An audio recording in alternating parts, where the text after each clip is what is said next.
Dalam rapat paripurna tingkat pertama di ruang rapat paripurna gedung DPRD Banjarmasin, fraksi di DPRD Banjarmasin mengajukan inisiatif 2 rancangan peraturan daerah, yaitu Raperda Fasilitas Pesantren serta Raperda Pemberdayaan wan Perlindungan Lanjut Usia.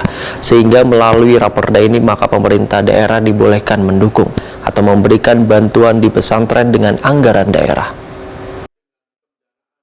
Dalam rapat paripurna tingkat pertama yang dipimpin Ketua DPRD Banjarmasin Hari Wijaya didampingi Wakil Ketua DPRD Banjarmasin Matnor Ali Wan Muhammad Yamin, dihadiri Wali Kota Banjarmasin Ibnu Sina serta Sekda Banjarmasin Ihsan Budiman di ruang rapat paripurna gedung DPRD Banjarmasin, Jalan Bung Mangkurat, Banjarmasin Tengah.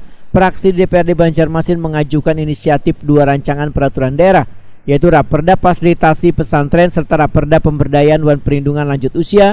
Selain itu diajukan pula Raperda Penambahan Modal Pemerintah Kota Banjarmasin kepada Perseroan Terbatas Bank Pembangunan Daerah Kalimantan Selatan jelang tengah hari Senin 22 Agustus 2022. Ketua DPRD Banjarmasin Hari Wijaya Wetakuni Prima TV memedahkan dibuatnya Raperda Fasilitasi Pesantren mengacu pada Undang-Undang Nomor 18 Tahun 2019 tentang pesantren, sehingga melalui Raperda ini maka pemerintah daerah dibolehkan mendukung dan memberikan bantuan di pesantren dengan anggaran daerah.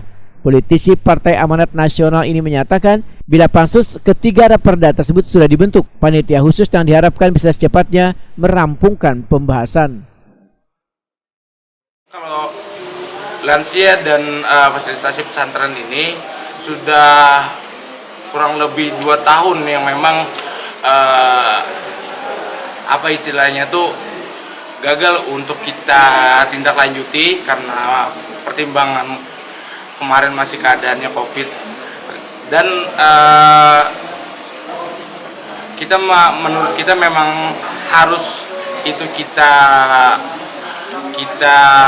buatkan, karena untuk fasilitas pesantren pun kita ingin membentuk nantinya manusia-manusia yang mempunyai keilmuan selain ilmu secara ilmu teori pendidikan, dan harus mempunyai keilmuan secara religinya yang kuat juga, agar pembentukan karakter tersebut akan menjadi mereka yang muda-muda menjadi penerus yang memang punya kompetensi baik itu secara intelektual, umum dan religinya. Sementara itu Wali Kota Banjarmasin Ibnu Sina memedahkan adanya payung hukum Raperda Fasilitasi Pesantren maka akan memudahkan pemerintah kota dalam menyalurkan bantuan atau mengalokasikan anggaran khusus dalam bentuk hibah disesuaikan dengan kemampuan daerah kepada pesantren yang dananya berasal dari APBD. Menurut Ibnu Sina, berdasar data, Banjarmasin telah memiliki 12 pondok pesantren yang tersebar di 5 kecamatan dengan memiliki 7.113 santri. 82 sudah dikeluarkan oleh Pak Presiden terkait dengan pembiayaan atau pendanaan, walaupun mungkin nanti bisa disesuaikan dengan kemampuan daerah.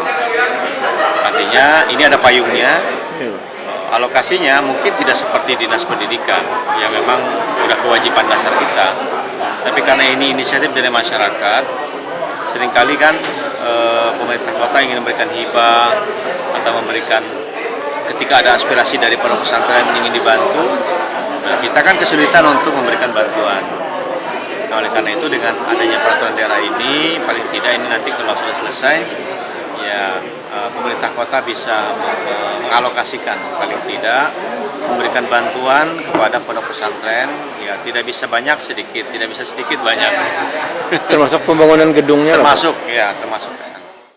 Rapat paripurna 3 buah Raperda ini dihadiri pula Sekda Banjarmasin Ihsan Budiman, wanita anggota DPRD Banjarmasin serta SKPD di lingkungan pemerintah Kota Banjarmasin.